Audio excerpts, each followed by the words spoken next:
Well, the Namo fever certainly seems to be spreading faster. Candidate praying for his victory. Modi is likely to visit Kashi Vishwanath Temple a day after the announcement of results. He will not be present on the 16th of May, though, to receive his certificate as the MP of Varanasi. His representative will be there to receive it, but this has not dampened the spirits of the people as they have made elaborate plans to welcome Modi into the constituency.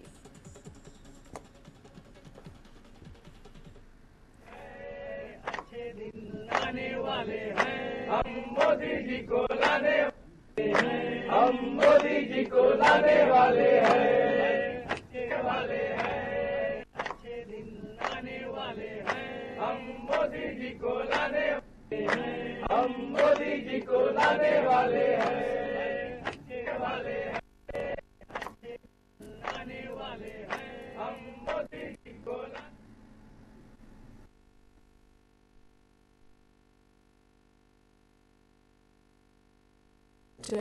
an elaborate welcome for Narendra Modi planned in Varanasi, where he is contesting this election. So on the other hand, BJP workers conducted a special puja for the victory of their prime ministerial candidate at the Dodda Ganapati temple in Bengaluru.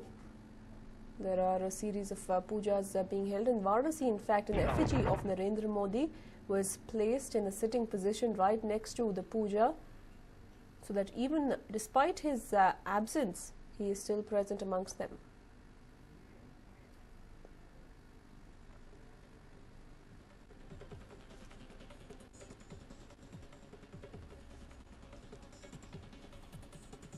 Let's listen to what a few of the supporters had to say.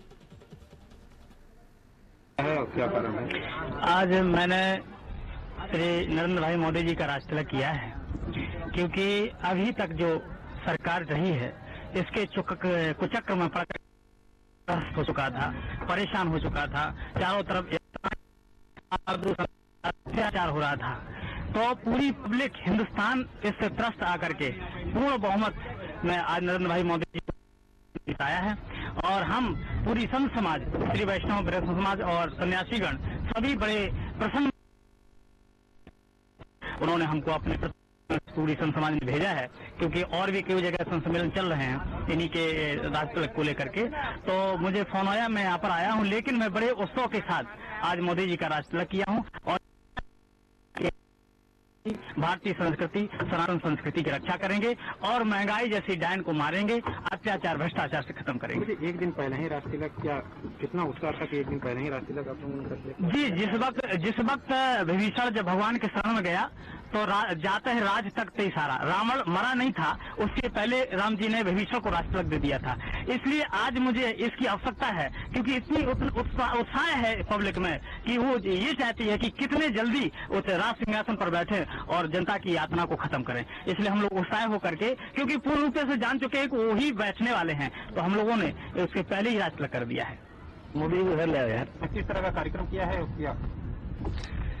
जैसा कि अभी exit polls में दिखा रहा है कि NDA की और भारतीय जनता पार्टी की सरकार बनने जा रही है और माननीय नरेंद्र मोदी जी देश के पीएम बनने जा रहे हैं, जिन्होंने वाराणसी संसदीय क्षेत्र को चुनने का आह्वान किया है। ऐसा सूत्रों के हवाले से खबर आ रही है कि वाराणसी संसदीय क्षेत्र वो रखेंगे और इस काशी नगरी को वो पहला प्रधानमंत्री देने जा रहे हैं इस देश का। तो चूंकि Well, not just in Varanasi, Narendra Modi witnessed a grand welcome in Bengaluru as well, as a puja was held in the honor of the prime ministerial candidate at the famed Dodda Ganapati temple in Bengaluru.